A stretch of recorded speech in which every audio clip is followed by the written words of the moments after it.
Hey, Mr. Hayes. Here. Mr. Hunt. Here. Mr. Wilkie. Here. And Mrs. Harrington. Here. Wonderful. All right, moving on, social media litigation presentation. Tonight we have JoJo, who will be presenting the rationale for a multi-district social media litigation presentation. Is that correct? President Wilkie, members of the board. Over my 26 years as a principal, I will tell you that social media and the things that students are seeing on social media, the bullying that goes on in social media, all that in each year became a greater concern and made our jobs harder in having to deal with that. I once sent an email to our beloved parents that the things that I'm seeing our kids at the middle school make Animal House look like a family movie. And so I was made aware of our Joseph Tan, JoJo, and the lawsuit that he brought against the social media companies. I think I appreciate him for taking on this challenge and saying we can do better, our kids deserve better. And so he's here tonight to talk to you about the lawsuit. He's going to talk about it and in a public forum, and then we can go into executive session with him to talk about if the district wants to join the lawsuit and some more that, and for you to ask him some questions about that in executive session. Mr. Taylor. Sir, thank you for coming down today. I know it was a challenge probably coming down I-10 in the wind and stuff, but it's great to see you, sir. Great, thank you, and thank you for the introduction, and thank you for having me. And before we begin, let the record reflect that I am not wearing polka dot socks. Before getting started, I have some normal navy socks. Members of the board, Mr. President, Superintendent Lavender, thank you for having me. I know you got a lot to do, so I'll be relatively brief, but I get quite passionate about this, so just cut me off if I go too long. But as I mentioned, my name is Joseph Tan. I'm an attorney. My practice is pretty much dedicated almost exclusively to representing Arizona local governments in what we call complex civil litigation against Fortune 500 companies. So I represented Pima County and City of Tucson in the opioid litigation and was one of the lead negotiators for the One Arizona Distribution Agreement, which has over $1 billion coming into Arizona. I represented the most school districts in the Juul litigation against the vaporizing company. Right now, I currently represent over a dozen cities and towns in the state of Arizona against the forever chemical companies, the 3M, DuPont, and PFAS is what it's called. So in short, this is what I do, right? But we're not here to talk about yesterday's victories, but rather today's battle and the battle going forward. It's really a battle for the attention of our kids. Social media, in my estimation, is probably the greatest threat to our learning environment today, right? And so more and more research suggests that these companies like Facebook, Snapchat, TikTok, Instagram, YouTube, their algorithms, their corporate decisions, and their business strategies have contributed to unprecedented rates of youth mental health disorders. We're talking anxiety, depression, thoughts of self-harm, body image issues, and even suicidal ideation. And I think you're all familiar with some of the bullying that's going on and really even led to widespread violence. And, for years, these companies have hidden behind what's called Section 230. Right, which says, hey, we can't be held liable. This is about what somebody else posted on our platform somewhere else. We don't have anything to do with it. And we said, no, that's wrong. We're talking about your defective product. We're talking about the conscientious choices you made as a company, your algorithms. We're talking about your corporate decision making. We're talking about your marketing strategy. We're talking about what you did to get our kids hooked to an addictive product. And it's really, my mentor was the late, great Grant Woods, who was Arizona's Attorney General in the 1990s. And we worked together on a ton of cases, and he passed away in October of 21. And one of the things he said when he started looking at tobacco that made him so disgusted was that these are sophisticated parties, right? This stuff doesn't happen on accident. And what they do is they might look at, let's say my father, who's in his 70s. They don't really care if he signs up for Facebook tomorrow. And the facts are, because if he does, they might have a paying customer for 10 years, maybe 12. I don't know. If they get a 12-year-old hooked, well, then they've got a customer they can sell ads to for another 70 years, right? So they go younger and younger, more and more targeted, and they've really dialed up these algorithms to where they're pushing content on our kids that's salacious in nature. I mean, it's the oldest trick in the book, right? Sex sells, violence sells. And so they're getting more and more of that and less of what I would say the primary design and function of social media is, which is to bring people together. So unlike some companies I've gone against in the past, we think there is a place for social media in today's society. We're not trying to shut them down completely. I think even the school district, if you're trying to get a message out, if you're trying to recognize, the spring sports rosters, if you're trying, there's a million good uses to it. So I really don't have a problem with Facebook 15 years ago or 12 years ago or 10 years ago or really 5 years ago. It's really what they've gotten it into today, right? And I think a good example of this is TikTok's parent company, ByteDance, who's located in China, right? And what they know, I mean, this is terrifying. This will get you kind of riled up. But to their own kids in China, they say, hey, we're going to limit the amount of time you use this. And let's really let you only do it on weekends for about 40 minutes a day. And by the way, you can't use it until you're at least 13 years old, right? So they limit it in how old you are. They limit it in the amount of time you can use it, when you can use it. And then even more than that, the content they push on their kids is educational material. Because it's China, it's the CCP, the Chinese Communist Party. It's scientific experiments. It's that you can do at home. It's museum exhibits, right? Now over here, they're pushing the exact opposite on our kids, right? So it's no wonder that when you ask an adolescent, hey, what do you want to be when you grow up? Or what's the most aspirational occupation you could want to be? And in China, they say astronaut. Here, it's not going to surprise you. Social media influencer. So now, and I'll tell you, the reason I'm in Arizona is because I'm a failed baseball star, right? From a small town in Mississippi. My last game I ever played was against Arizona State.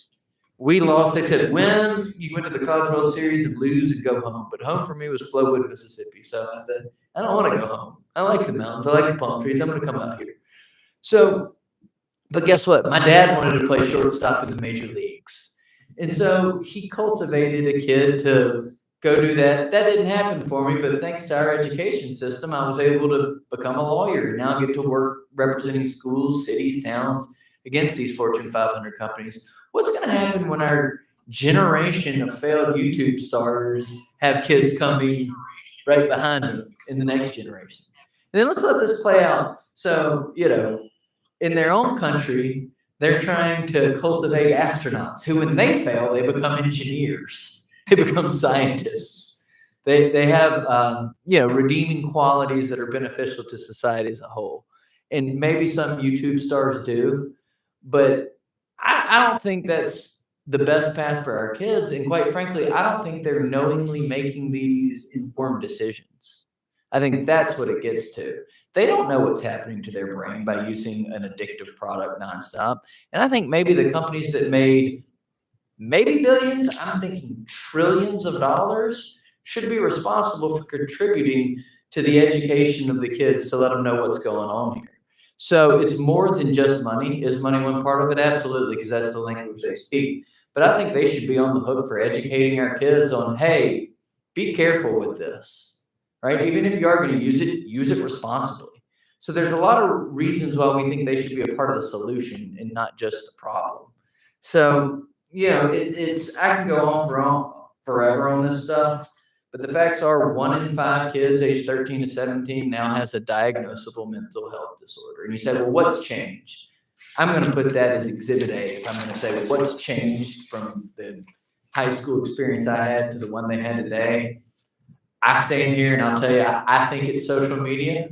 They'll hire lawyers that they'll pay a whole lot of money to say, no, it's not social media. And what I ask you to do is let me go fight on your behalf to say, yeah, it is social media. And let me tell you why.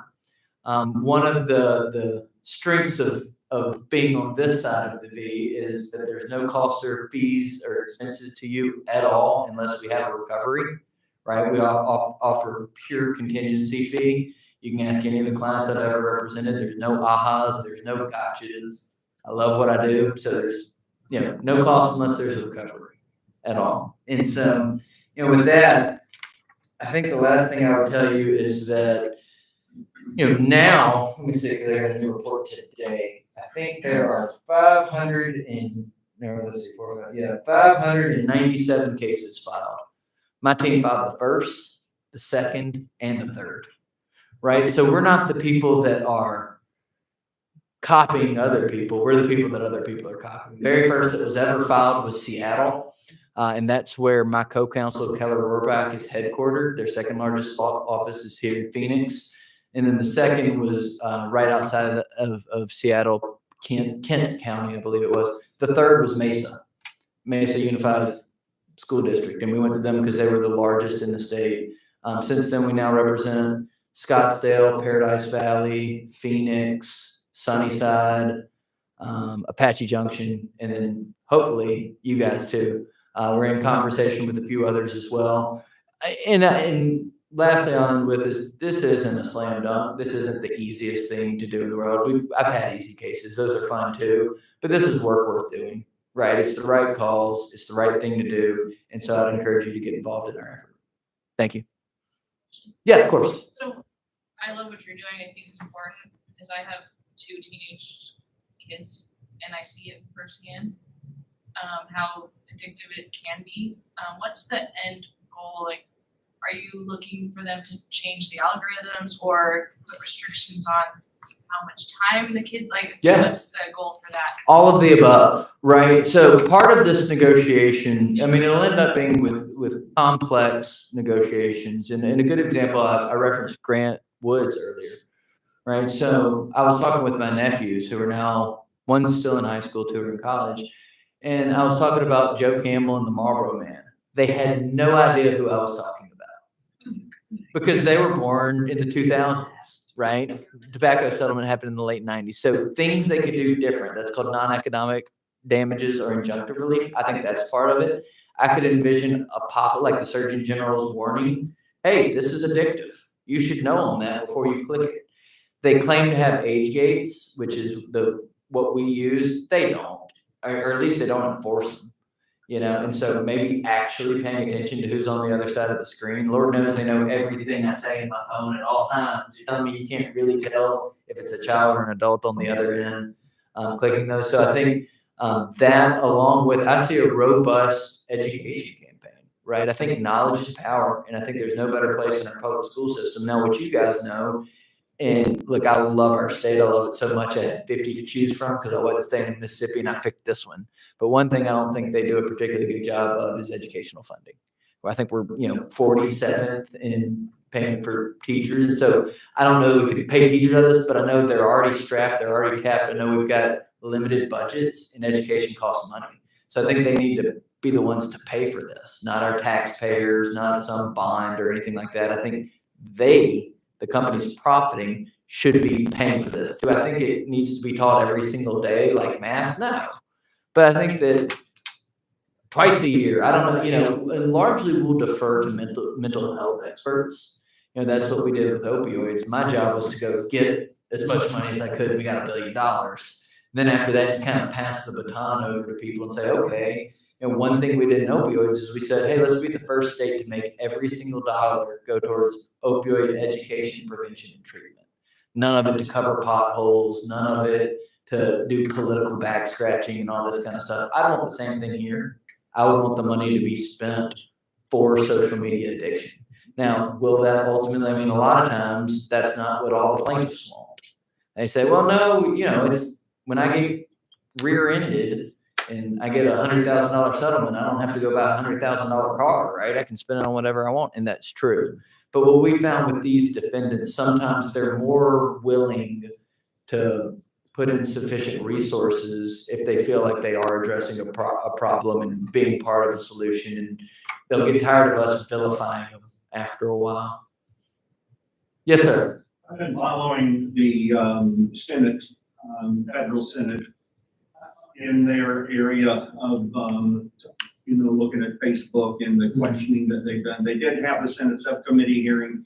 I sat and watched and went through all of that.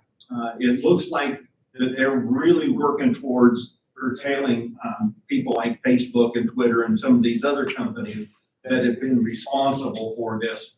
And some of the things that they brought out when it comes to pornography just was very, very shocking, especially Facebook, because their algorithms really are not stopping this from happening, and they're opening up the door that if you want more information, you can get more information by just pushing the button, and then it gives you more information on where to research this stuff out at. So how is your lawsuit working with them in this area, or is it? Absolutely. No, that's a great question. And so I strongly consider our effort to be collaborative and to be not competitive at all, but also complementary, right? It's sort of like 1776, we learned that guerrilla warfare works a lot better than just lining up and marching in a row. So we want to fight them in multiple fronts, multiple fields, fight them in Congress, fight them in the court system. We're actually,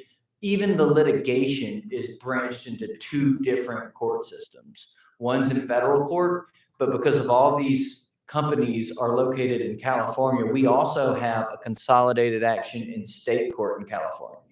So, one of my friends who's a famous lawyer, he's recovered billions of dollars, says, hey, we don't have to win every single one. We just have to win once to bankrupt you.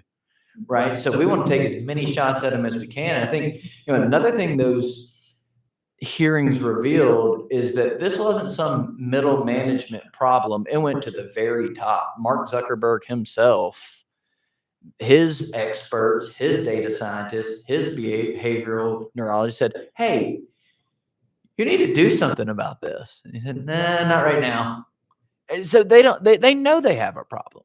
And so to me, and quite frankly, if our cases are all withdrawn and we're the ones who choose to withdraw them because such a good solution has come through the door that we think it's no longer necessary, I'll be fired up. I'll be happy. That'll be a victory, right? I think, I have a son at home, right? And this is important. This is bigger than just another lawsuit to me. And so I don't think we're complementary. I don't think we're competitive at all. I think we're complementary. We absolutely welcome. We also, the state AGs. So you've got the federal government, the state AGs have their own. And I spoke with our attorney general herself about this case. And I said, yeah, absolutely encourage you to do it. And I said, well, that's an interesting take from you since we'd be competing for damages. I said, look, these people have a lot of money. They're not going to not be able to pay the school districts because they can pay the state, or because I just want to see a robust solution to a major problem. Thank you.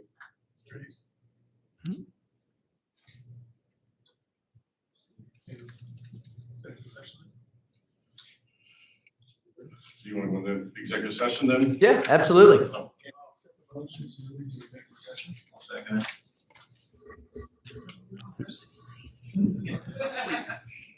Very over. Yeah, Mr. Hayes, Yes. Mr. Hunt, Yes. Mr. Wilkie, Yes. and Mrs. Harrington. Yes. So we're going to move into executive session, and thank you.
Hi,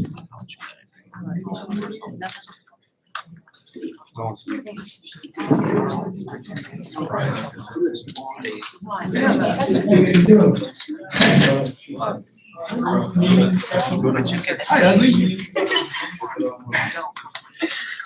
How you doing? Good, sir.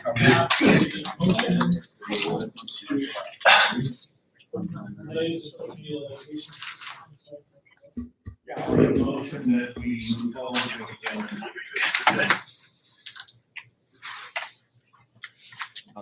You just say no, you don't have to read all.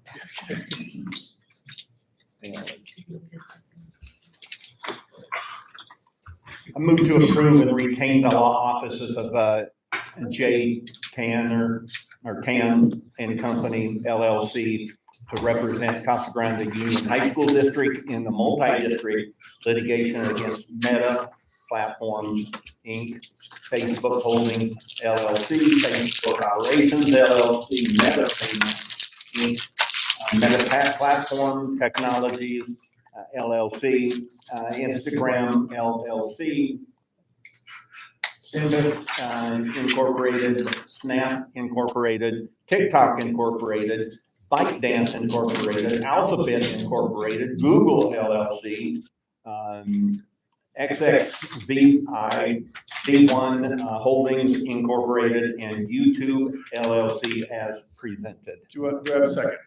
Second. Mary, please call for the vote. Mr. Hayes? Yes? Mr. Hunt? Yes. Mrs. Harrington? Yes. And Mr. Wilson? Yes. All right. With that, I will take a motion to adjourn. So moved. Second. Second. Vote. Call for the vote, please. Okay. Mr. Hayes? Yes. Mr. Hunt? Yes. Mr. Wilson? Yes. Mr. Harrington? Yes. All right, so we are now adjourned to session. And let's see here.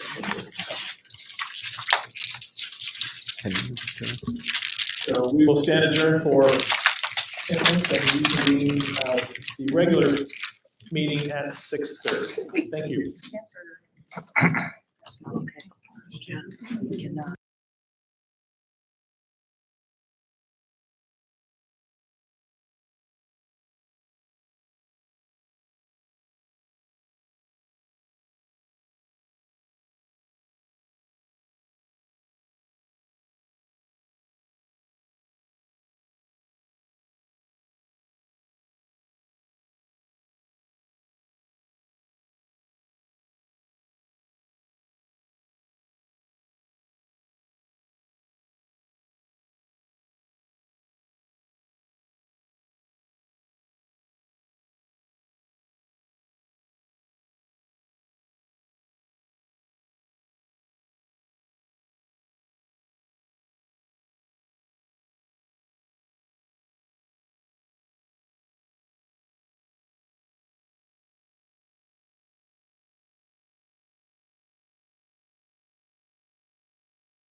might be. Welcome to the February board meeting. Thank you all very much for taking time out of your evenings and spending time with us here. This is very positive. Hopefully it will be a very positive evening. We get to celebrate our bright stars, and it's a very pleasurable thing. We have a pretty good agenda going on tonight. We've got a lot of important things that we're going to be discussing tonight. And with that, I will ask to call for roll call. Mr. Hayes. Here. Mr. Hunt. Here. Mr. Wilkie. Yep. Ms. Harrington. Here. All right. With that, we'd like to have you join us for the Pledge of Allegiance. To the flag of the United States of America and to the republic for which it stands, one nation, under God, indivisible, with liberty and justice for all. Continue standing and just like to have a moment of reflection. What?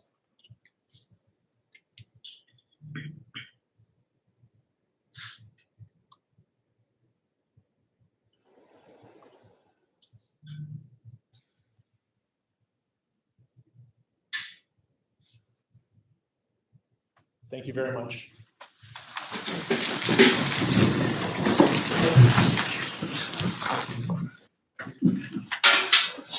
On to adopt the agenda.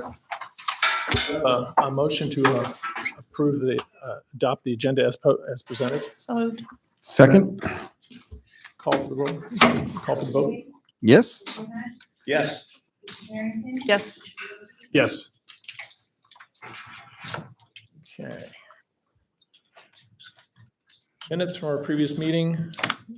Do I have a motion? I'll make the motion to approve the minutes from the prior meeting. I'll second. All right, any discussion? All right, please call for the vote. Mr. Hayes. Yes. Mr. Hunt. Yes. Ms. Harrington. Yes. Mr. Wilkie. Yes. Student recognition, Mr. Lavender. Thank you, President Wilkie, members of the board. At this time, I'm going to ask Dr. Weinberg, our principal of Casa Grande Union, to come up and recognize his Rotary student on Casa Grande Union High School.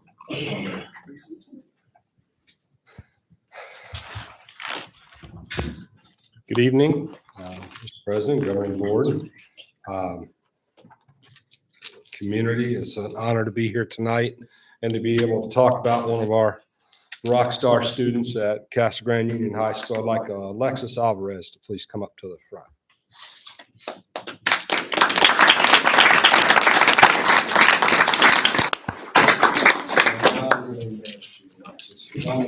If I stood up here and talked about all the stuff this young lady did, you need to be here till tomorrow. So a couple of highlights. Alexis has played volleyball. She's wrestled, a girls wrestler. Was the 2021 Most Valuable Wrestler of the Season. JROTC, Military Order of World Wars Bronze Medal National Award, promoted to Private First Class, Academic Excellence Award. That was her freshman year. And it just keeps going. Alexis is currently a senior. This year she played volleyball. She's in National Honor Society. She's part of JROTC. She's a first lieutenant and was promoted to rank of cadet captain. She's commanding officer of JROTC program. She's first in command. Civic Service fourth award, Distinguished Scholarship Achievement, fourth award, Athletic Participation, fourth award, Longevity, third award, Distinguished Conduct, fourth award, Drill Team, Recruiting, Student Leadership, Officer Leadership, Varsity Wrestling Captain, the wrestling team, official candidate for the United States Naval Academy Class 2028. And we're only halfway through the season. I'd say that Alexis needs to get busy. So in learning about Alexis, there's a lot to be proud of, but Alexis, what she wrote about your parents, I think, is really powerful. Your mom's a full-time nursing student. She works hard. Dad works as a powder coater for CG Street Rods. And he helps facelift the city with remodeling local businesses in town.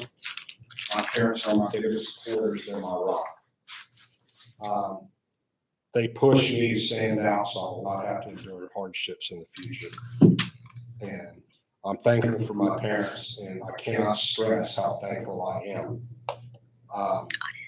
that her parents encourage her to be humble and kind and to put character first. And as they say, what goes around comes around. And will continue to spread my kindness and love to others, just like my parents teach and guide me to. Being her fourth in her family to get a high school diploma, she hopes to get assigned to a respected school to continue as a wrestler. If not, she will gladly serve in the military, become an officer in the Navy or the Marine Corps, and continue her path into nursing.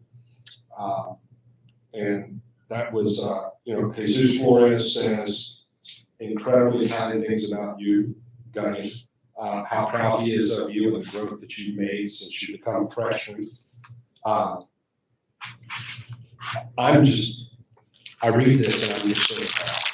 I'm so proud. And Mom and Dad, I know you're awfully proud too. So Alexis, we have free lunch from the Rotary Club. I think you get to eat it. Is it Texas Roadhouse? Texas Roadhouse, and then this beautiful certificate. Mom and Dad, if you want to join us up here, please.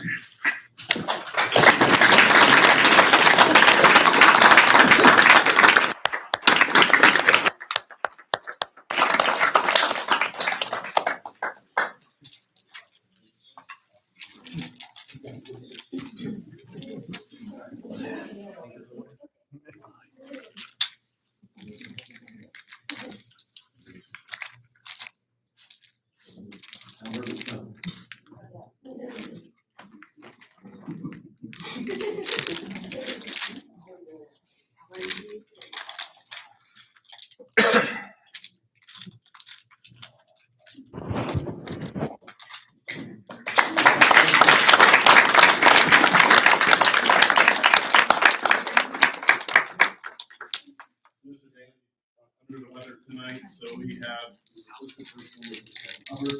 here to recognize our Vista Rotaries to the north.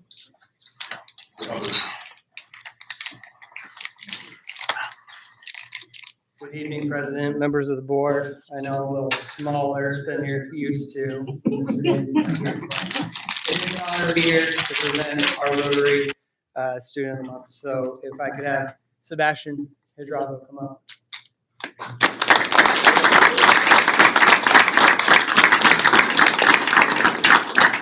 So he is a very wonderful, well-rounded young man. I have a list of things here to say about him as well, but I would say that he's always very proud to look for leaders on our campus at Vista. And he's always been one. Played multiple sports, but also varsity baseball for the last 4 years, and is now going to play at the collegiate level with Mesa, correct? Mesa Community College. So we're excited to see where that takes him. Plans on going into exercise science and doing physical therapy. So he's a great young man, and we're happy to have him in this.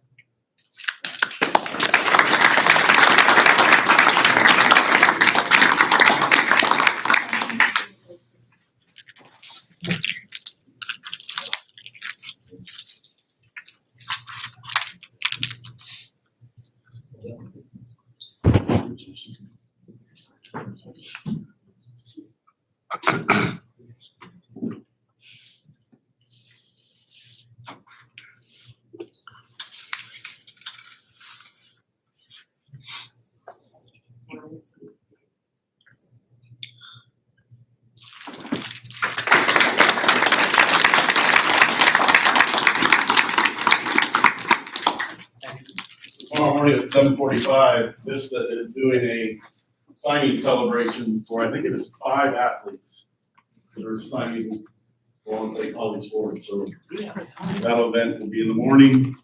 This time I'll introduce Lisa Miller, our CTE director for our CTE students.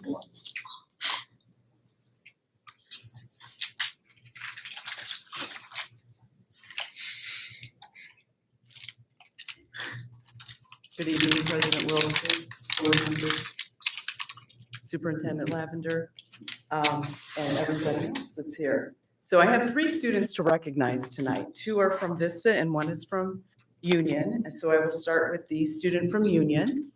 And this is an engineering student. I'm sorry, I misspoke. This is a software and app design student. And the recipient of this award is Landry Howard. So Landry, please come on up.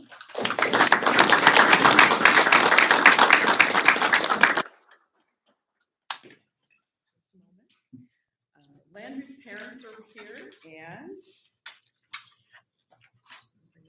that is Brett and Trisha Howard. And Trisha has volunteered to be one of our official volunteers, so we're looking forward to our next steps with Software and App and Skills USA, and I welcome Mom on board too. But I'm going to paraphrase many of the words that Mr. Morris shared with the board and other people about Landry. It is with great pride and enthusiasm that I recommend Landry Howard for the CGUHSD Student of the Month recognition in the field of software and app design. With an outstanding GPA of 3.737, which serves as a clear testament to her unwavering dedication to academic success. Landry is the Vice President for the Software and App Design and Skills USA and the President of the Students for Exploration and Development of Space chapter. She consistently exemplifies the qualities of leadership, innovation, and teamwork that set her apart. Her contributions to both the school and the broader community make her an ideal candidate for the Career and Technical Education Student of the Month Award. In conclusion, I wholeheartedly support Landry for this well-deserved recognition. I'm confident that her passion, dedication, and exemplary work ethic will not only continue to shine in her current pursuits, but will also propel her to new heights in her academic and extracurricular endeavors. And this is our newest program. Landry is in 10th grade.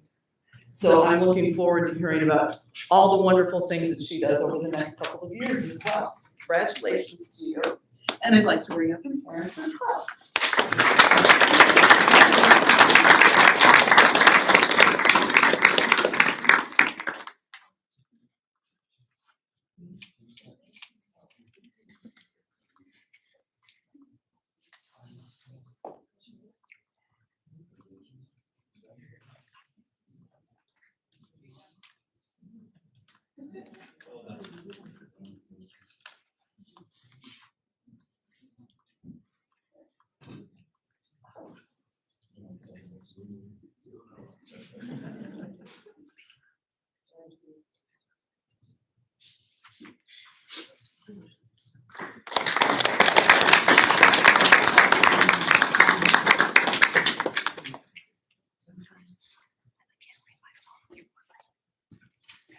We have reached the point where some nights I'm going to have to honor 3 kids because we just have that many programs now. So we have Gabriel White, and he is in our graphic design program. Did Gabriel make it this evening? Because I was watching for his teacher. Okay, we're going to try that one in the classroom, but I'm going to go ahead and read about Gabriel. He's working very hard every day to maintain his A grade with 100%. He submits his assignments in time and exceeds expectations. He's always a very positive attitude. He is attentive and eager to learn. He participates daily. He asks questions and enjoys working on all the assignments. And his parents are Cassandra Butler and Martin Smith, and his teacher is Amalia Hernandez, graphic design at Vista. So I will make sure that he gets this. And then I learned a few things about this other student from Vista. This student is in the early childhood education program, and his teacher, Cassie Yo, recommended him, and she gave me some really important information I want to share with you. He's decided to run for a state office in FCCLA. So they're about to go to their state competition, and I just signed paperwork for him to get to go on his interview and be selected to be one of the candidates representing our district at the FCCLA competition. So Diego's parents are Marilee Ramirez and Cerrillo Jimenez. And I would like Diego to come on up so I can tell more about you.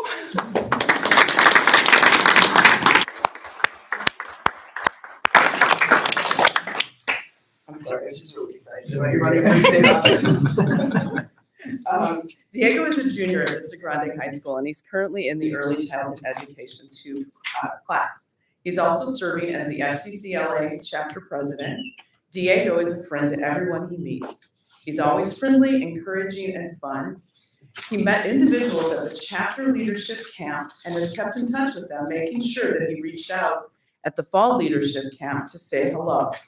And in the 7 years at Vista Grande High School, this early childhood education has not had a president that is consistent and kind to all members as Diego is.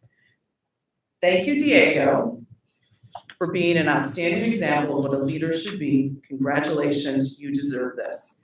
And that is from your teacher.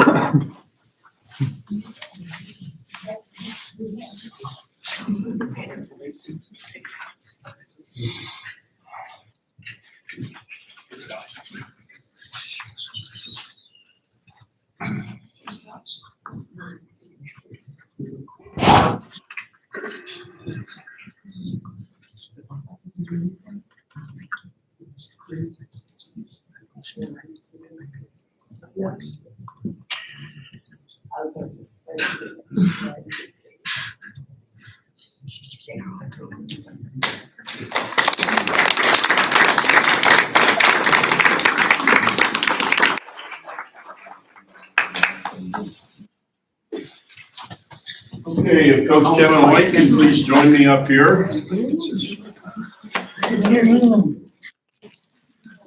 A bag. Just right on me, it's good, you can do it. So as you've known, this year was the first season that we had for girls flag football. We brought back one of our distinguished alumni to run the program. He retired from the judicial bench here this summer. He's back home. He was our quarterback. He went to school at Union, went on to West Virginia, where he started there, was the MVP of the Oscar Bluebonnet Bowl. I won't tell you what year. 84? 84. All right. And then his first year coaching flag football, he was selected as regional coach of the year because our young ladies won the region and qualified for the state tournament. So Coach, we really appreciate you coming out of retirement, coming over here, supporting our students. He's our attendance interventionist as well as the school. And he's doing fantastic work coaching and supporting our students.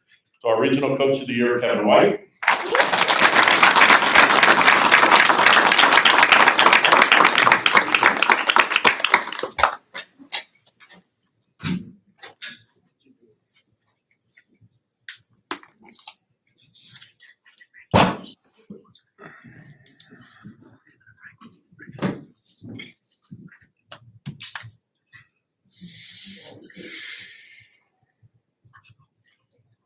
I'm gonna let Coach tell you about some of the young ladies who got special awards. They're really good. All right, please be ready. Burst my bubble here, because the reason I got coach of the year is because the two kids I'm about to introduce here and some other really good kids. I've been a Casa Grande sports fanatic since I was a little boy, many years. I think I can say without any hesitation that the two young ladies I'm going to introduce to you are the most dynamic freshman athletes ever to hit Casa Grande Union High School. Nobody that I can ever think of has had that kind of an impact as a freshman. Truly extraordinary. Let me introduce them, and I'll tell you about some of their accomplishments here, and I'll tell you about them somewhat too. First of all, we have Kayla Tacker, if you come up.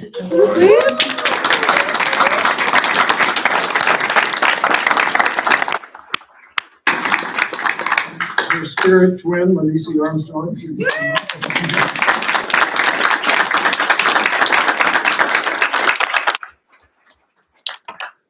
So let me tell you about these two.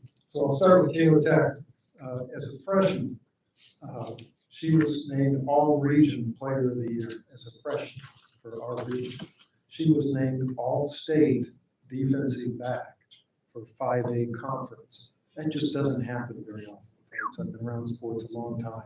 You don't see many freshmen who get all conference recognition at that level. She was Arizona Sports Network Co-Offensive Player of the Year. Co-Player of the Year, Freshman Player of the Year. And Jeff, what's the other? DJ Media Arizona Defensive Player of the Year. DJ Media Arizona Defensive Player of the Year. And that was not just freshman, that was the whole state. Kayla, I believe, was either first or second. I'm not sure how it ended up in the total number of interceptions. She had almost 16 interceptions. I feel my first season at Casa Grande High School. 16, I think, right? 16 interceptions. Amazing athlete. And I'm going to tell you a little bit more about her in a minute. I don't want to go into the athletic exploits of this little diamond here. Benicia Armstrong.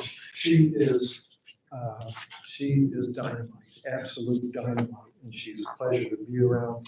She was our region's defensive player of the year. Imagine that. You've got the player of the year for the region, the defensive player of the region. They're both freshmen. I'm the coach of the year. Anybody can do that. It's like I was always told I was the best looking of my brothers. Well, that doesn't mean much. Manisi, in addition to being all region, was Arizona Sports Network all-state running back, freshman running back. And to tell you the truth, I think she should have been all-region offensive player of the year if I got my way. But it was a close vote. She ended up defensive player of the year. I've told you about their athletic exploits, but I want to tell you, these are extraordinary kids, not because they're athletes. They get excellent grades. These are two excellent students. In addition to being excellent students, they are great people. They are just great people, and it's such a pleasure to have been able to coach them this year. And I want to also pay tribute to the parents who did such an outstanding job of raising two kids like this. The parents should be just as proud as they are. I'm sure they're prouder. But you two are amazing, and I just can't say enough good about you. You can tell. Thank you. Take that with you.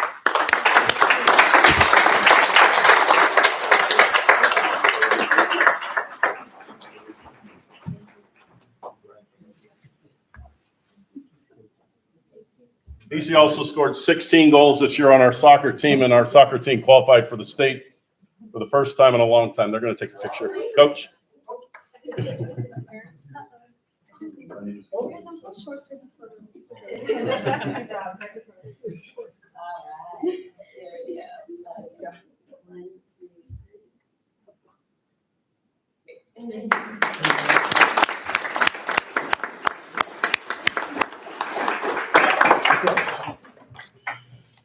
At this time, I'm going to ask our Union football coach, Mark Luna. Coach Mark Luna, to please join me up here. Coach Luna was not selected Regional Coach of the Year. And so, but tough act to follow. We think it was stolen from you, Mark. But he took over a program that won the state championship 2 years ago. And not only did he take over a program, then they bumped him up to 5A.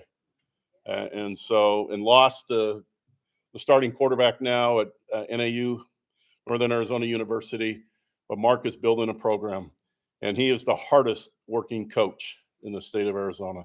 And he has continued to work hard this offseason, working with our team and doing things. And he's here tonight to recognize his quarterback this year who got an award. So, Coach, I'll turn it over to you. Awesome. Thank you. I don't think I need the microphone. I'm loud enough. First of all, I want to thank everybody for being here tonight, allowing me to be here. Mr. Lavender, appreciate it. Board, thank you so much. I would like to recognize Altorna Fatty Gant. If you would like to come up here and join me, please.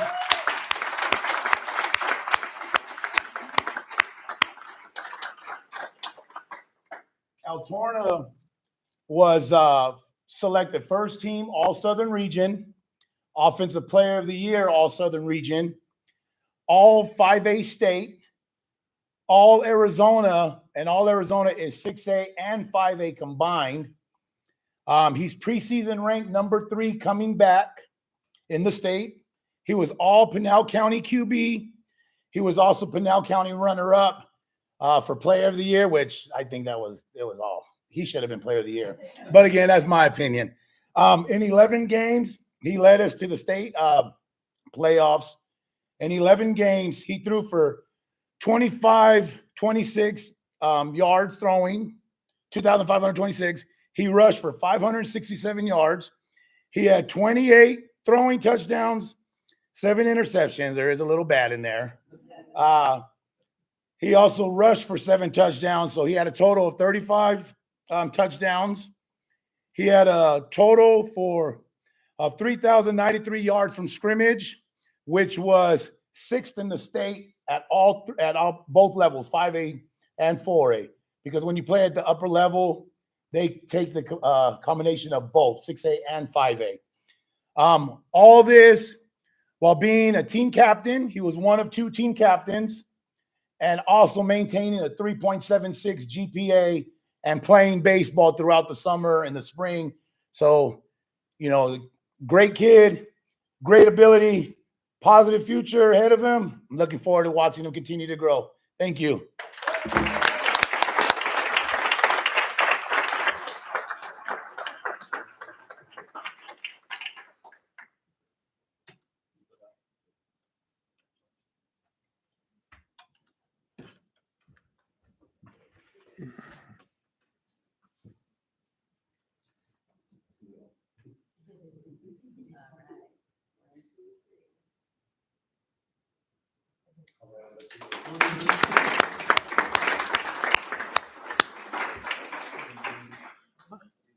Mr. Lavender, employee recognitions. Yes, sir. So Christy Salcedo, if you would please join me up here.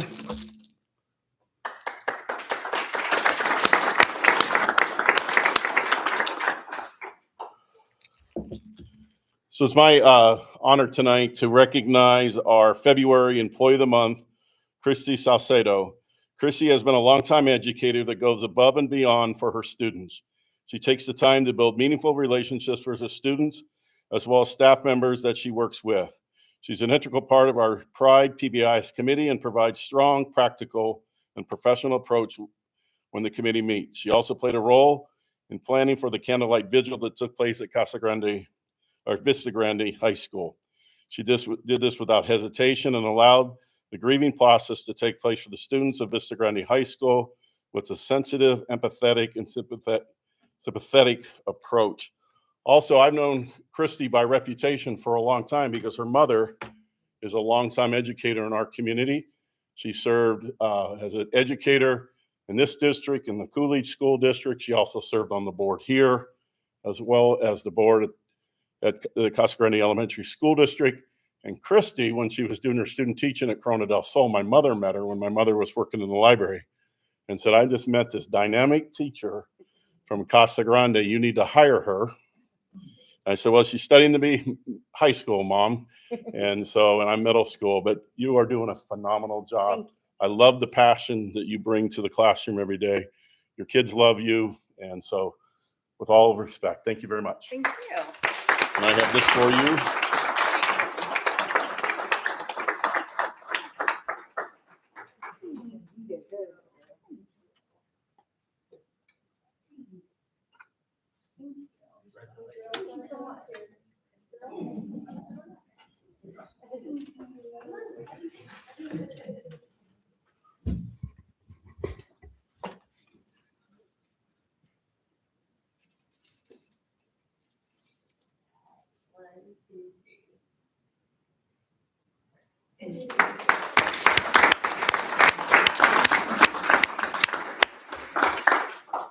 Okay.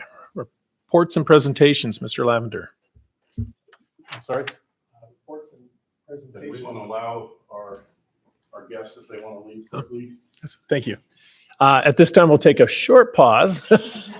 I know you all want to stay, but if you have other things to do, thank you very much for coming, though.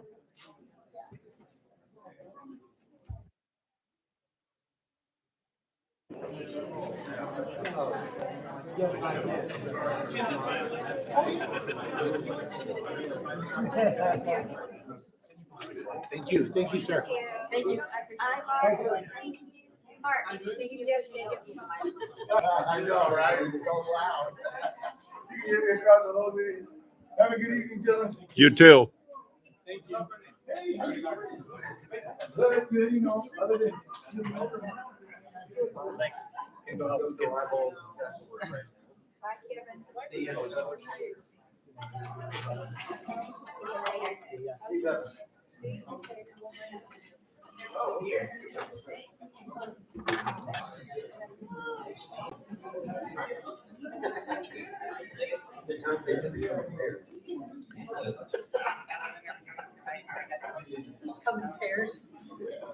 All right. Again, President Wilkie and board members, thank you for allowing us to showcase the tremendous talent that we have in the school district, both with our staff as well as our students. Excuse me. Excuse me. Thank you. So is the superintendent's report? Yes, please. All right. So a few things. Number one, I want to offer condolences to the family of Alan Benitez, who was a senior at Vista Grande High School this year. He was killed in a tragic motorcycle accident on January 11th. The students and staff on January 18th did a really nice candlelight vigil for Alan. And so we just, really wish the best to that family. God's comfort as they go through this. I want to also recognize that we had students from all through our schools, Pace, Vista, and Union, participate in the Dr. Martin Luther King Day of Service on January 15th, which is a Monday. The Vista ROTC was out and helping distribute food boxes to the needy. Both our football teams were there, as well as other sports team. Our student councils were there. And so it's just a really nice event. Last year got rained out, so this is the first year we actually got to go out in the community and do work in the community. We also recognized Pastor Juan Humes, who we lost this year with the Unity Circle Prayer as well. This is something he organized the previous year. I want to congratulate our Casa Grande Union DECA team. They went to the District 3 conference and they won 10 medals down there. And then the Vista Grande Student Council went to the state conference a couple weeks ago, and they achieved the highest level for community service at over 2,000 hours and charitable donations at 3,500.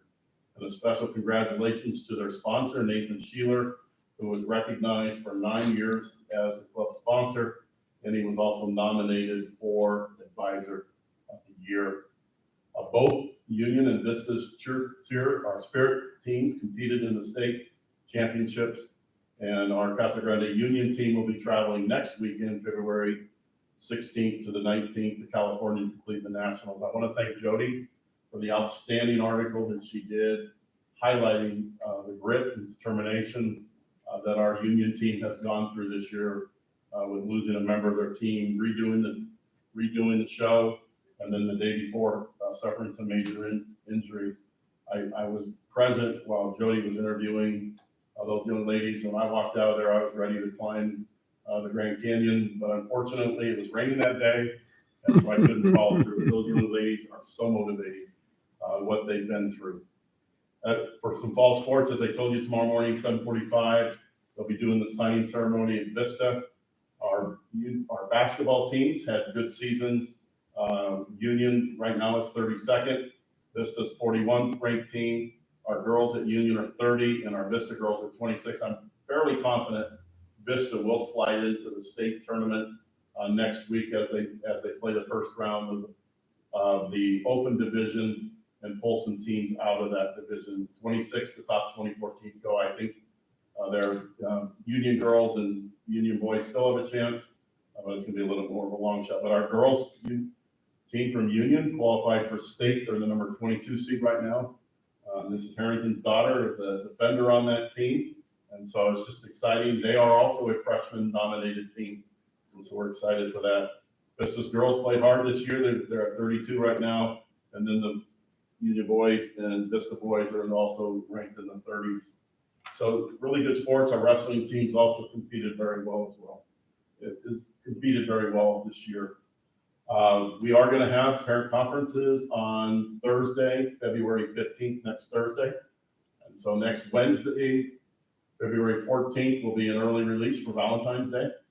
And then the 15th will be an early release for conferences. And then the 16th will also be an early release for having conferences the day before. As a thank you to our staff for staying late the night of the 15th. And so heading into the 3-day weekend. A couple other events that we've got coming up. We're looking at scheduling a town hall on February 21st. Roberto Rivera will be in town that week. He was our keynote. We recently did a survey of our students on kind of how they're feeling about their health and things. We had 1,600 students respond to the survey. And so he'll be talking about some of those results and really looking at ways that we can support our students so they can thrive. And then we're also looking at a healing festival that PACE is going to be sponsoring. And I think right now it's scheduled for February 20th. Jennifer, have you nailed some of the particulars down on location and that yet? So far, we're going to do it at the PACE location, PACE campus, and if need be, I've already talked to the city about using the park area between the splash pad for some overflow. So we're looking to get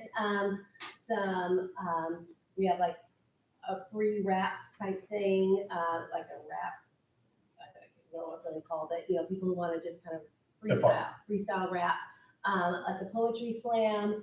Try to get some maybe Native American dancers, Mexican folklorico dancers, art. We want an art piece in it. Maybe some people can learn some art and take it with them. And so it's really going to be student driven and student participants. And so we're looking forward to, we'll have food trucks because that always gets people there. And so we're just kind of brainstorming everything right now. And then we'll have a little bit more as it gets closer to a little refined schedule and agenda will be putting it out there on social media and on our website.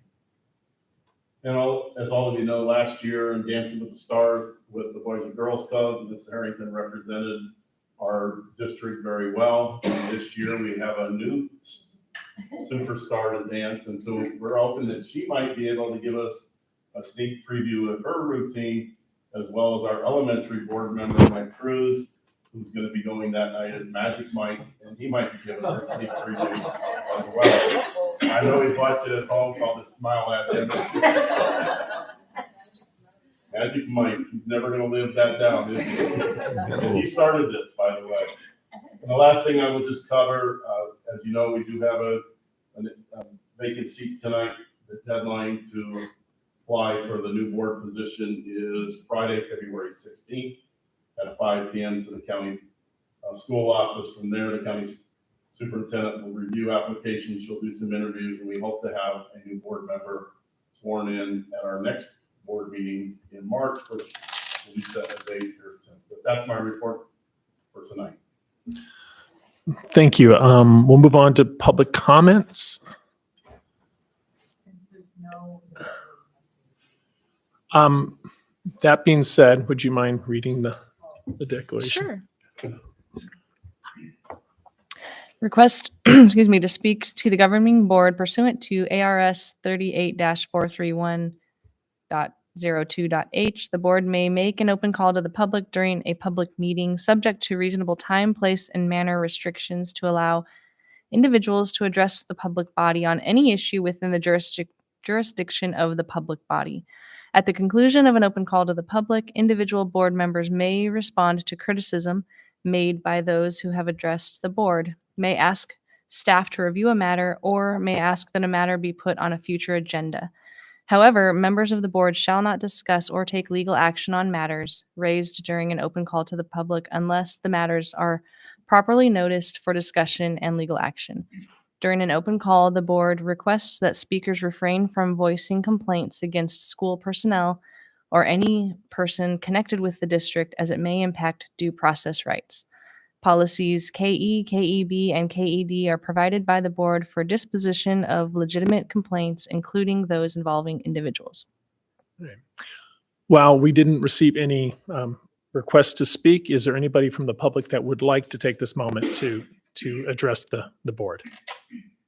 Seeing none, then we'll move on to matters reserved for the board action, intergovernmental agreement, election services. Mr. Lavender.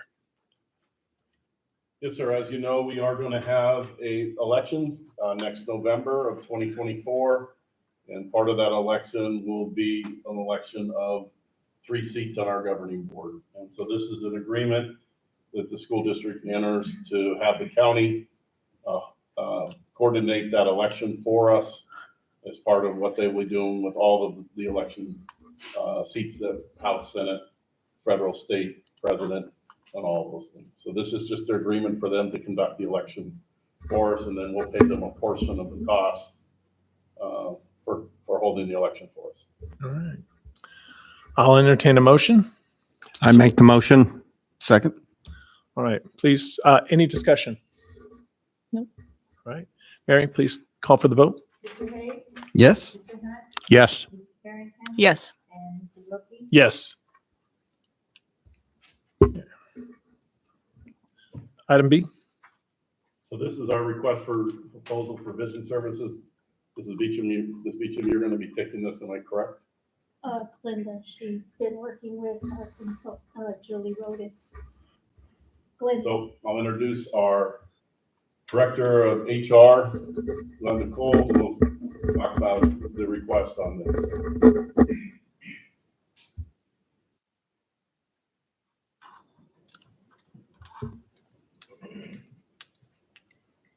Good evening, President of the Board and members.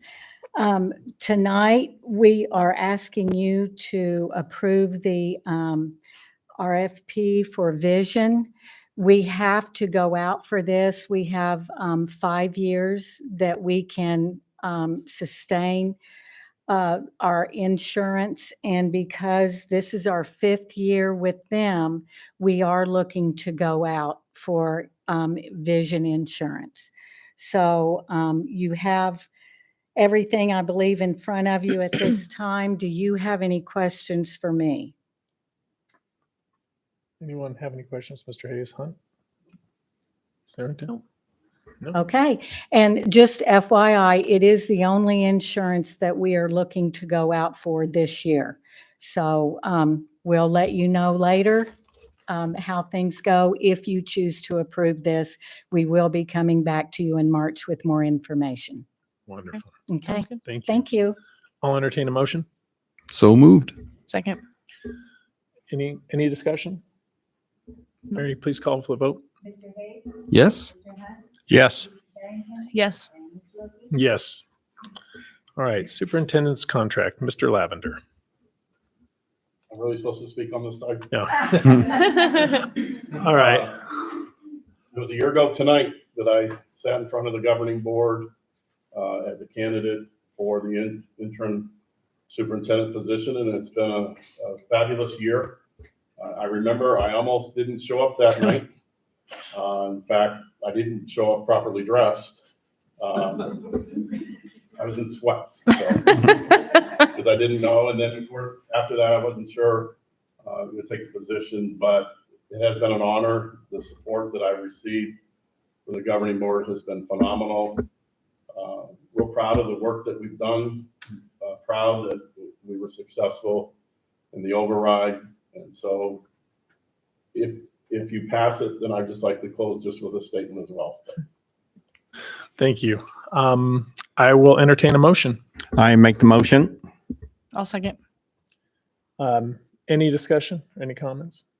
We're just glad you're here and thank you for all the work you've done and how we've encompassed the community as well as staff and students. I think it's been a really positive change. So I'd like to say that I think the board made a wise choice when we decided to bring Mr. Lavender on board. I have been extremely impressed with what he's accomplished with the district. When he came on board, we had a lot of dissent and a lot of challenges and a lot of issues with the public. And I think that we are moving in the right direction. I think that the town hall meetings had a dramatic effect on how the people in this district view us. And I see a lot of good things happening within the district because of Mr. Lavender. So I want to thank you, personally thank you as a board member for what you've done and what I know you're going to do in the next few years. I'll just say, you know, considering the circumstances, sweats were sufficient. I'm just glad that he's followed through, and then even after everything that went through, that still he'd stay. Because a lot of folks, when they get to this stage in their careers, when they got a good thing going already somewhere else, they're not too keen to leave and can just kind of coast into retirement. But fortunately for us, you chose not to do that, because you're this man has such a sense of call and duty to his community. It's amazing, and that's really I think part of what led him to us is that he was willing to leave 25 years behind to come help us. And I thank you for that, and I look forward to continuing moving forward. Thank you.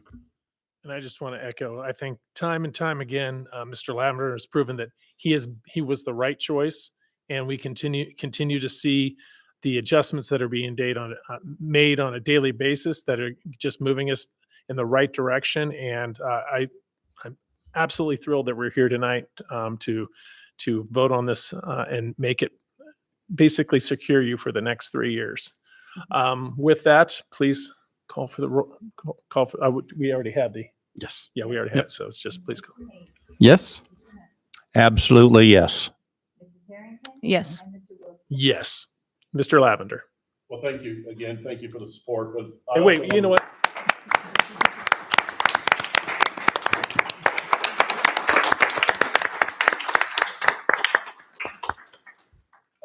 I want to thank, obviously, the board, but I also want to thank all of the employees that have been so welcoming to me, so supportive.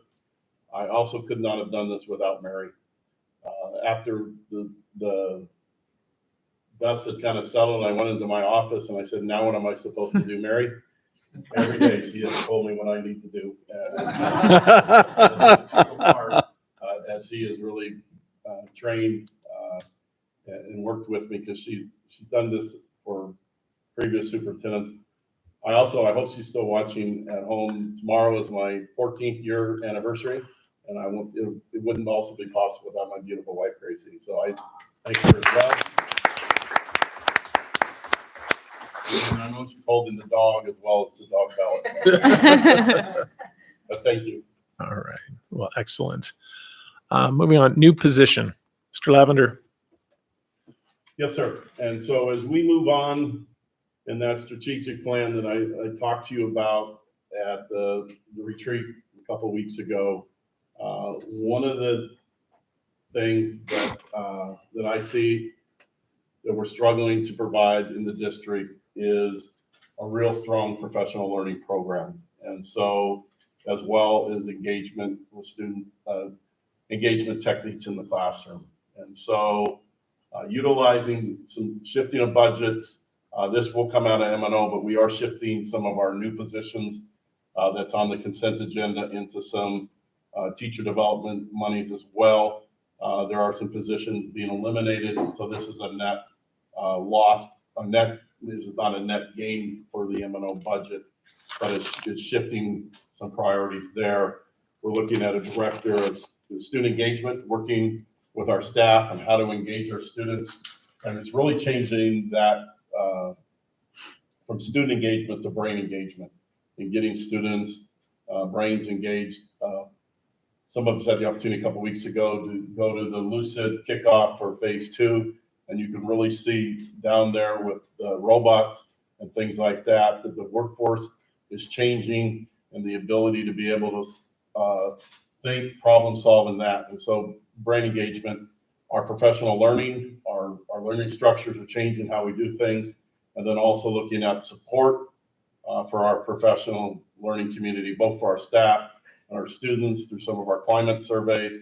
Last week, I presented our district climate employee survey results to Union. Tomorrow, I'm presenting to the Vista staff. We'll still be scheduling a meeting with PACE as well as our facility staff, support staff. And then when Roberto's out here, he'll be addressing that, but coming up with some strategies to deal with the health of our staff and how we can support them so everybody can thrive. And so this position will play a vital part of that. And so I'm asking for approval of this as a position for the 24-25 school year. All right. Do I have someone who can make the recommended action for this? I'll move to approve the new position of Director of Student Engagement, Professional Learning, and Learning Community Support as presented. I'll second. Any discussion? Barry? Yes. Yes. Yes. Yes. Thank you. Mr. President, wait, can we take a quick recess? Yes. Okay, we'll take just a quick recess. We'll be back in a few minutes. Less than 5 minutes. Let's go.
We'll reconvene the meeting for the last push here.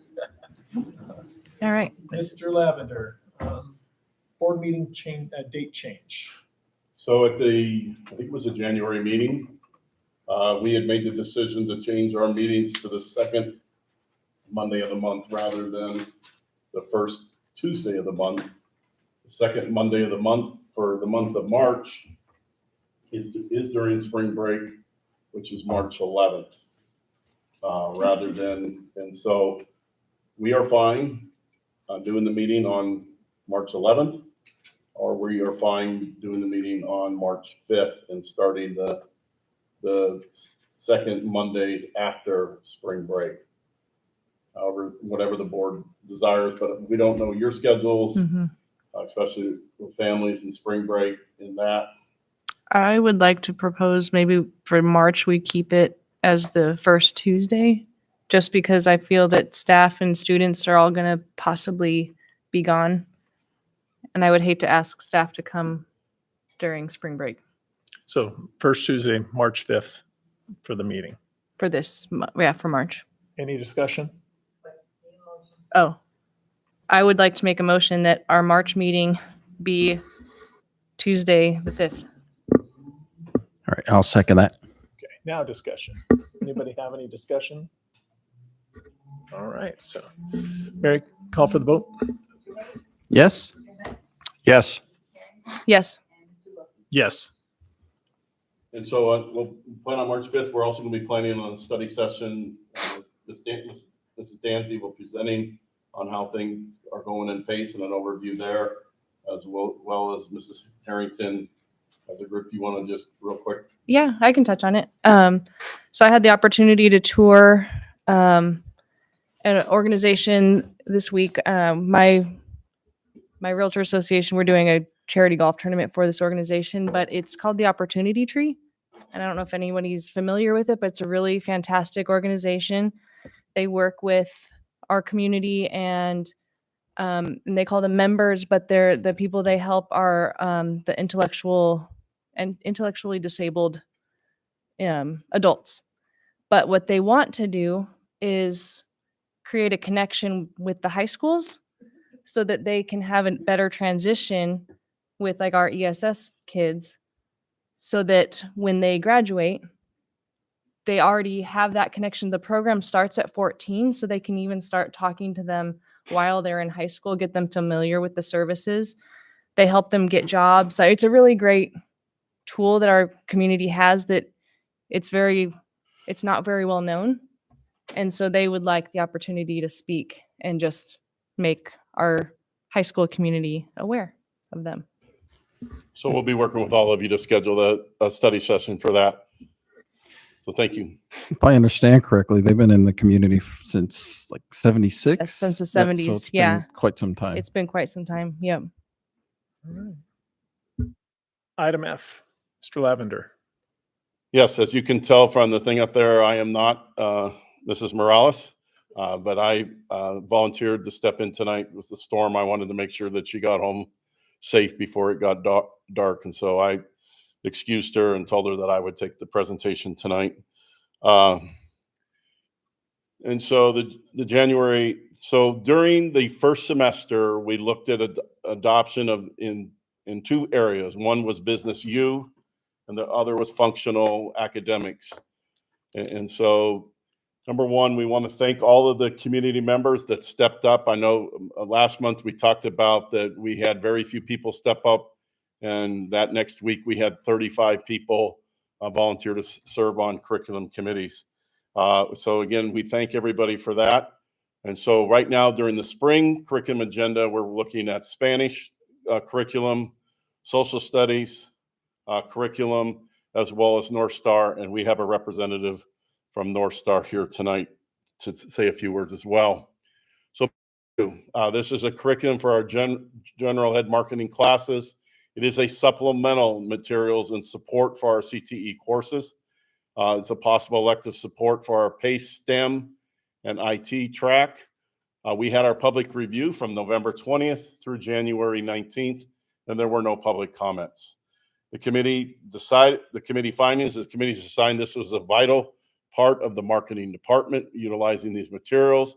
It is further being used to complete curriculum outside of CTE classes and supplemental for CTE, and the full consensus of the committee in recommending approval to the board.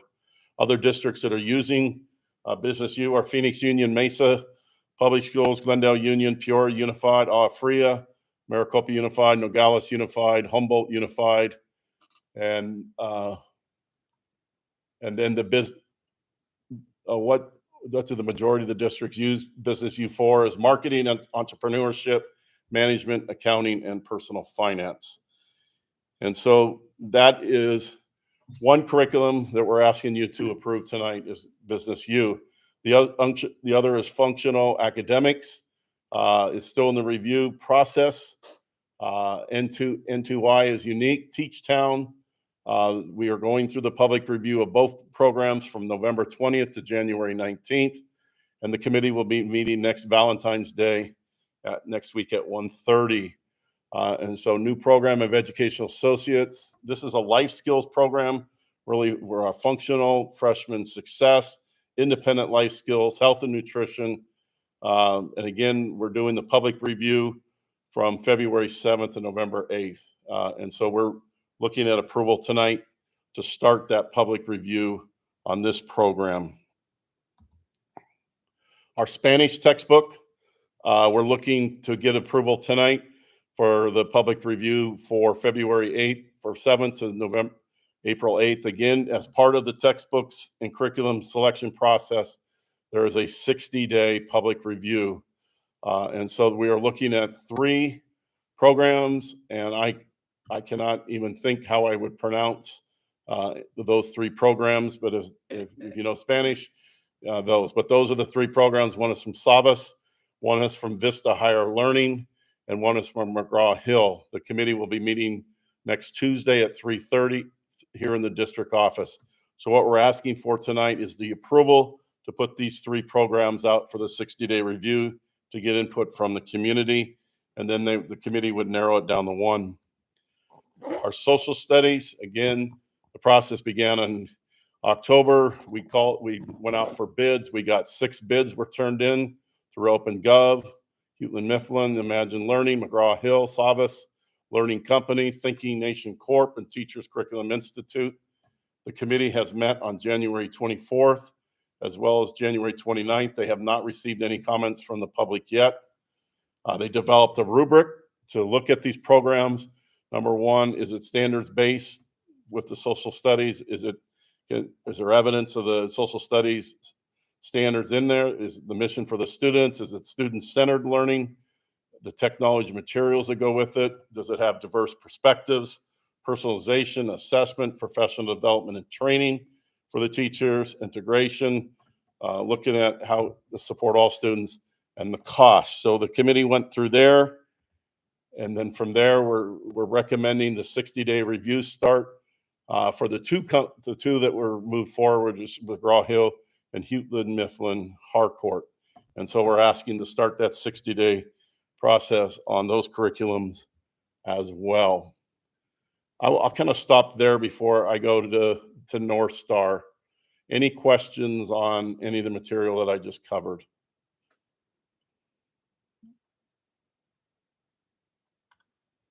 Continue, please. So North Star is the 8 session curriculum that we talked to you a little bit about the last month, and we provided you the 14-day review. And the program, and I'm sorry, I'm drawing a blank. What's the program? Choosing the Best, which is a program for our freshmen and sophomores about healthy living choices in that. And so after your 14-day review, then we're asking to go to a 60-day public review now to allow the public to come in and look at these programs as well. And again, we have Lori tonight as well as Christy from North Star. They are volunteers who promote these programs, and they also have done some seminars and talks in our community about sex trafficking and things like that. So I'll ask both of them to please come forward at this time. Thank you, Mr. Lavender, President Wilkie, and board for having us here tonight.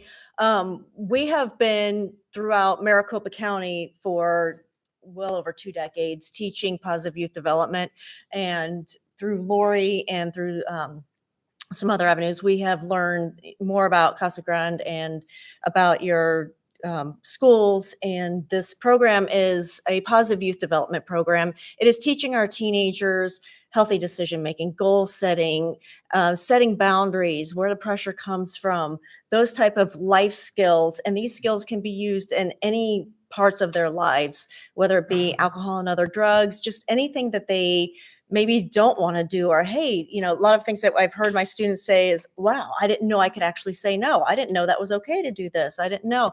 And so we're just there to educate our students with medically accurate information to help them make good choices so that they can be successful in life. So that is the gist of what our program does. It's an 8-day program for our high school students. We do have a middle school program as well that is 5 to 6 days long, and everything is age appropriate and has been very, very well received in districts throughout Maricopa County as well. And let me emphasize, this would be an opt-in program, Yes. not an opt-out program for students and parents. Yes, absolutely. Lori?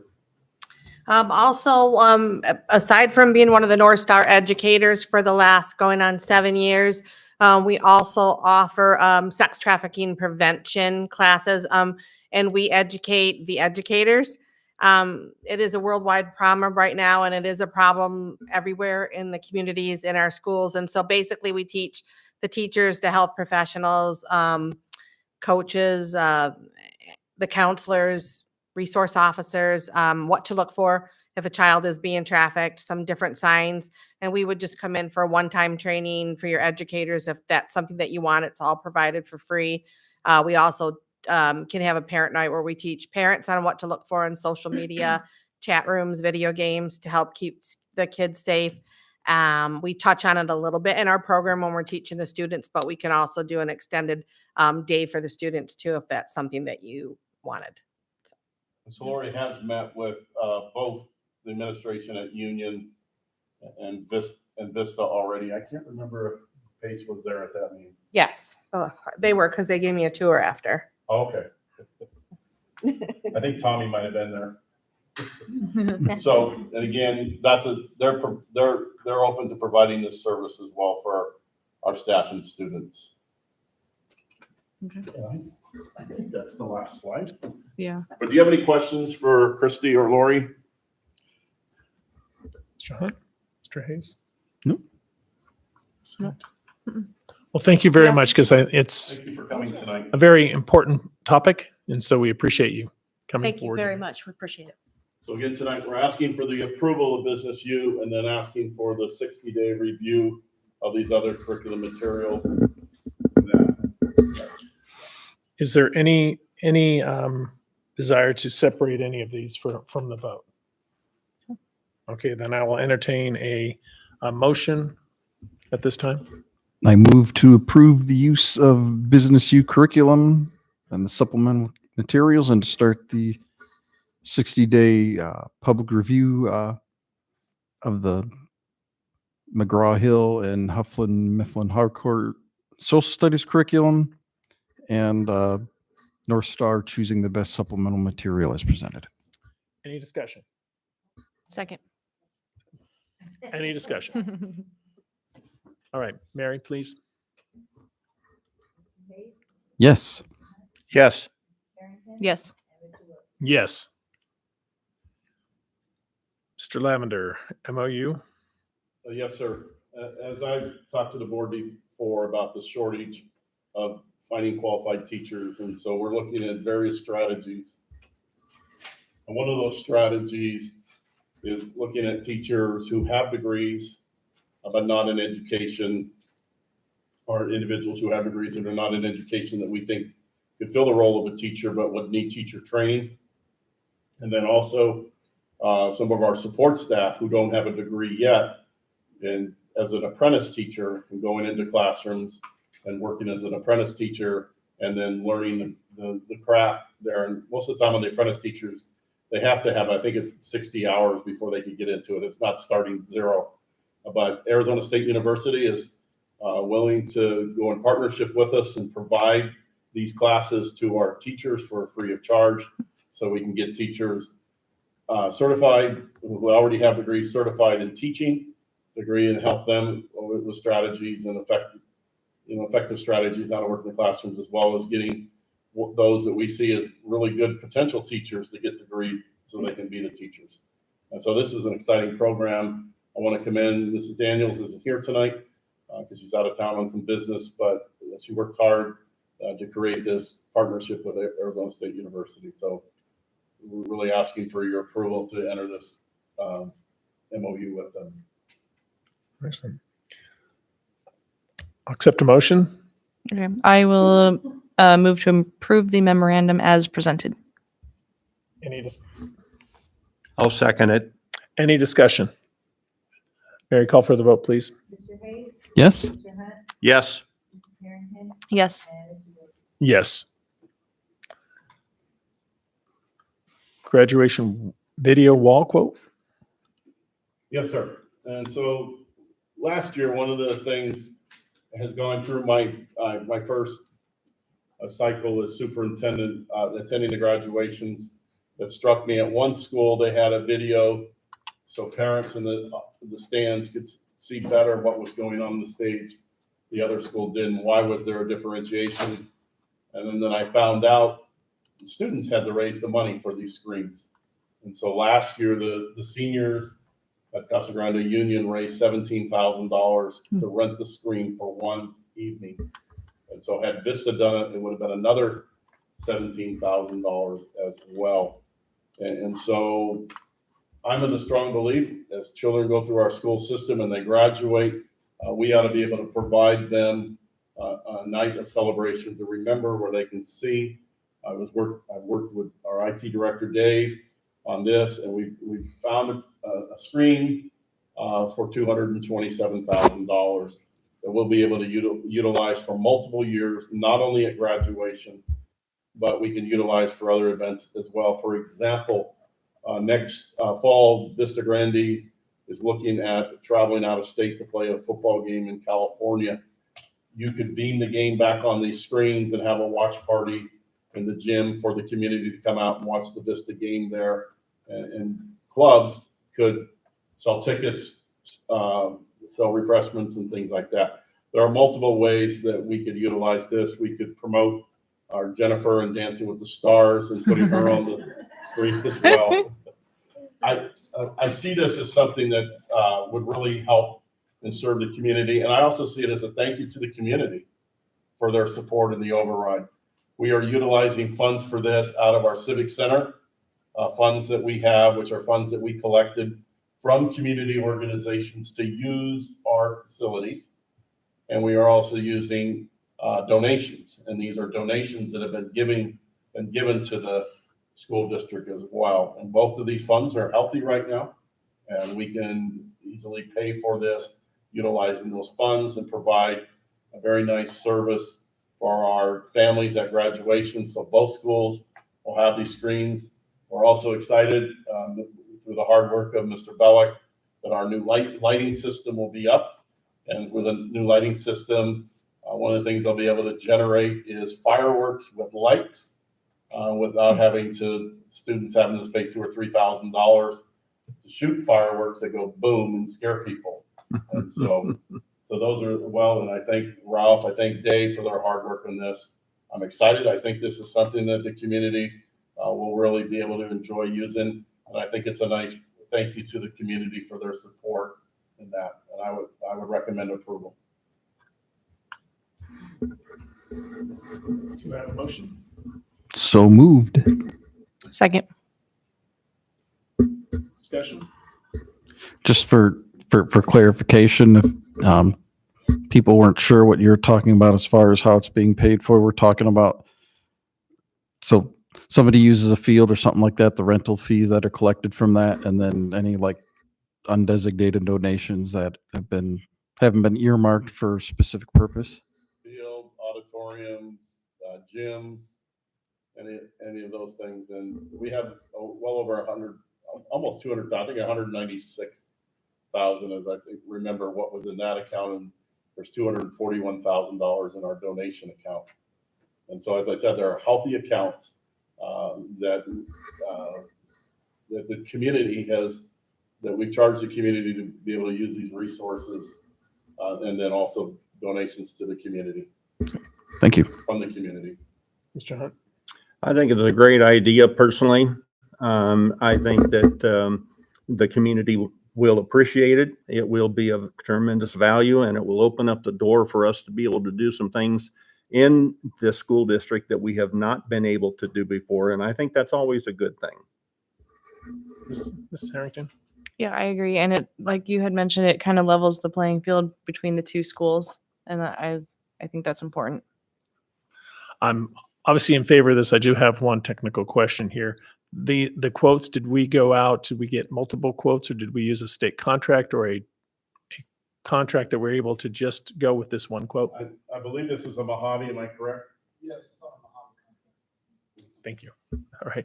And then just for clarification, the recommendation is to move to approve the quote for 2 graduation video walls and storage trailer from Satter Entertainment Inc. as presented. Correct? Correct. No more further discussion. Mary, call for the vote. Yes. Yes. Yes. Yes. Letter to the ASBA. Mr. Lavender.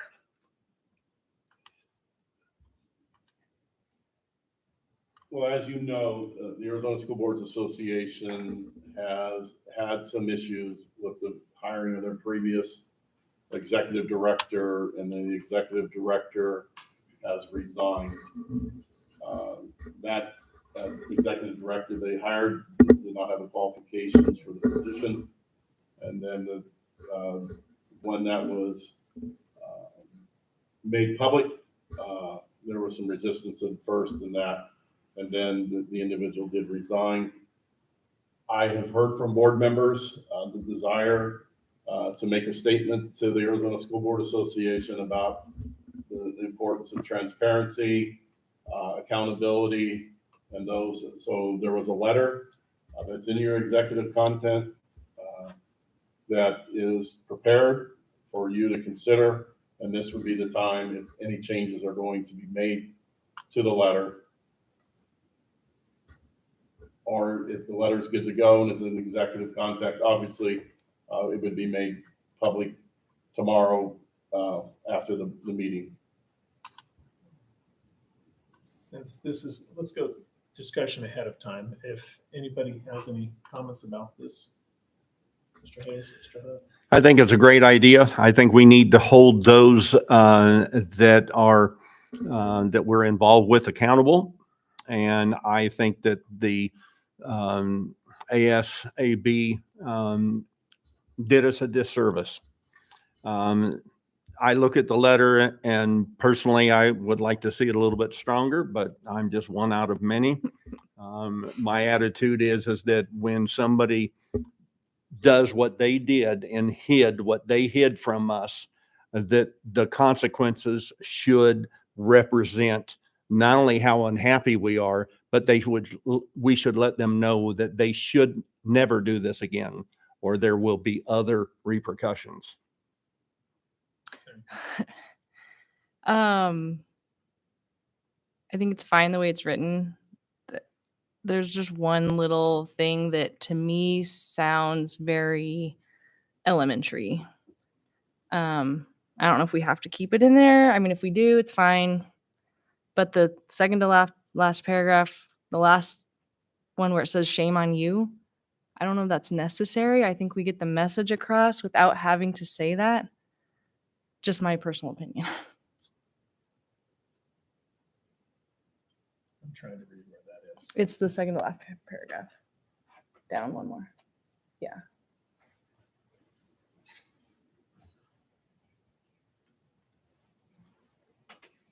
I can see that. I mean, we can leave it in there. I'm just wanting to make it clear that I think that part just seems childish to me.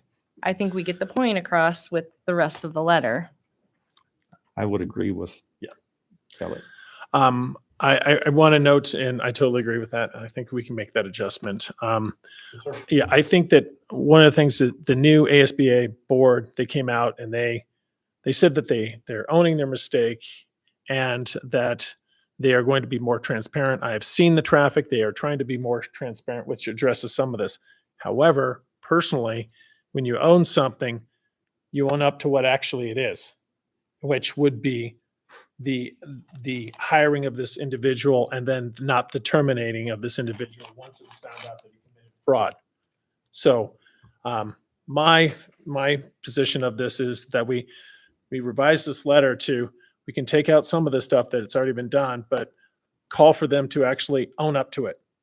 You accept responsibility, or you own the mistake that, or the fact that the previous board did this action, and as soon as they found out, they should have terminated that individual, but they didn't. They let him resign. And as you've said in the past, it's like, we don't want to just allow this person to go on and do this somewhere else.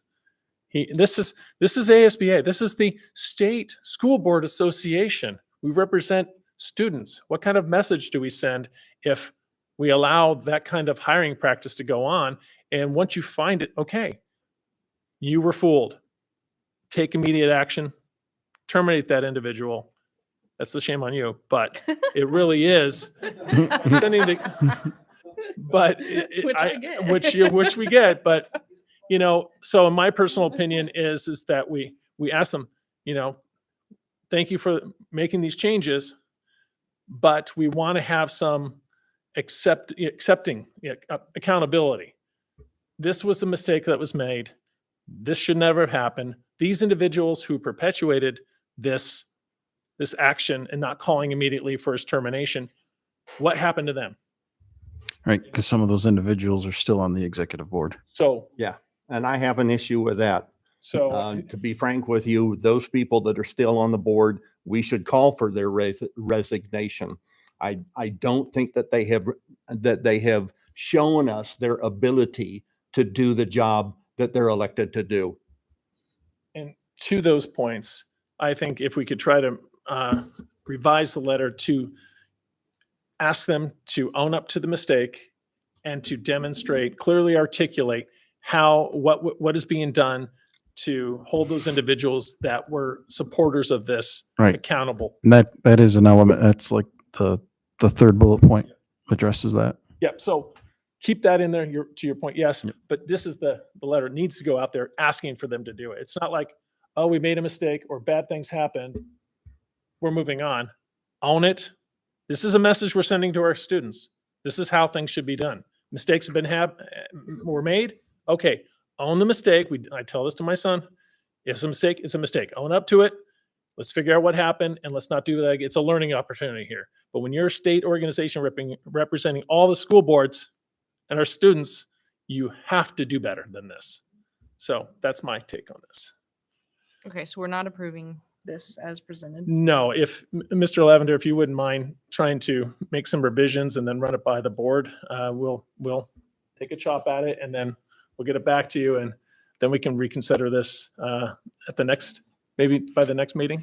I mean, the only thing I would strike is the shame on you. Yeah. Well, Otherwise, Well, I guess I'm confused because So- for just striking shame on you, you can vote on the rest of the content as is.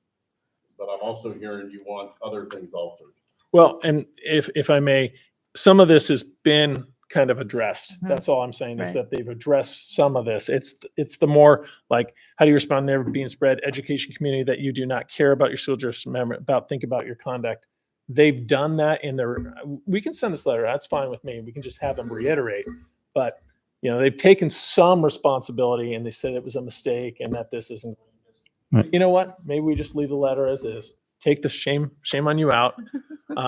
But if that's the will of the board, then Right. I'm fine with that. because what it can also do is, they've made an attempt, but maybe check for consistency. If you get a reply from them, does it line up what they already said, or do we get a different story, right? I think the letter itself sends the message to them that we do have the lack of trust right now. I mean, I'd be fine with sending it as is with that part stricken, unless you want it No, if, Mr. Hunt, you good without the shame on you? I have no issue with the shame on you. I think that should be taken out. That is, I agree, a little childish. I still, personally, I still think that we need to call for the resignation of those that perpetrated this. Now, these are adults. You can't tell me that this was a mistake. No, this is not a mistake. This was done with they deliberately did this. They deliberately misled us. So this little pat on the hand and saying, you're a bad boy or a bad girl for doing this. I can't, I personally can't prove that. I think that we need to, now whether they resign or not, that's a whole different story. But the fact of the matter is that we're not dealing with a child that made a mistake. We're dealing with a known adult that perpetrated this, knowing what they were perpetrating on us. So are you recommending that we add something that requests the resignation? That's what I'm recommending, that we do that. So then, So the third bullet says, how are you addressing the actions of those executive board members who actively or passively participated and or supported the egregious hiring practices, the total lack of accountability that has occurred after the truth about Mr. Palacio came to light? So we're asking them to say how they're handling this. You're asking, you're not asking anymore. You're asking them to have them resign. Yeah. Yeah. I don't think that, personally, I don't think that asking them is going to do any good in that relationship. But if they know that we're asking for them to resign, that has some teeth to it. Okay. I have no opposition to that. that's fine. And I also think that other school boards are going to be looking at this, and they may be looking at it from the same perspective. And that is that, hey, these are adults. They did this with intent. So we can't let them walk away. At least we have to display our more than our displeasure by asking for them to resign, that we're responsible. So am I hearing that I am tasked with making these changes, pulling out the shame on you out, changing that third bullet to, and I don't even think it'd be a bullet anymore. Just a call for action. And then Yeah. Bringing it back to all of you on March 5th. Yes. Yeah. Thank you. So I just wanted the public to know that I was trying to write a letter for all of you. So we're all childish. I thought the letter was well written. I think with the additional teeth in it, makes it a little bit more in there. So excellent. Thank you. You're right. That's where it came from. All right. If no further discussion on that, donations. Do I have a motion? I will make a motion to approve the following donations. Bleeding control kits for the bleeding control / stop the bleeding program training valued at $6,500 to the district from St. Joseph's Hospital and Medical Center. $200 from the Casa Grande Police Officers Association to CGUHS Wrestling Club. $500 from Powerhouse Fitness, and $500 from Ellison Mills, and $500 from Allen Riley's Air Conditioning. $1,000 from Lowell and Heather Simmons. $500 from Let's Get Her Done LLC. $500 from CGI Communications LLC. $1,000 from Dirtworks Contracting. $500 from 365 Spirit LLC, and $250 from Mi Amigo Ricardo's Inc. to the Casa Grande Union High School Spirit Line. Water bottles valued at approximately $150 from Robert Retigan to Pace. I'll second that. Any comments or discussion? Just I Thank just you. want to, yeah, thank you. I think that's what we're trying to do. We live in a community that is absolutely amazing, and generous. And even some of these are outside the community. So just a big thank you to all these very generous individuals and organizations of the Casa Grande Union High School District. Right. And with that. And bleed kits are a lot like, fire extinguishers. Hope to never have to use one, but awfully handy to have around when you need it. That, we have a second, Mary. Yes. Yes. Yes. Yes. And I also want to thank Jody. Her article helped generate some of these donations as well. Thank you, Jody.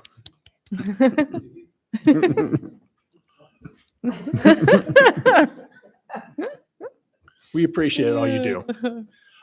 Moving on to the consent agenda. I move that we approve the consent agenda as presented. I'll second. Any discussion? Mary, call for the vote, please. Yes. Yes. Yes. Yes, and that brings us to the end of our meeting tonight. Thank you all very much for being here tonight, and hope you have a good rest of the evening. Thank you. Do I have a motion to adjourn? Too early, too easy. We need, Do do we we- need a motion? Oh, I'll make a motion to adjourn. Yeah. I'll second it. All in favor? Aye. Aye. Aye. Good enough. Good night.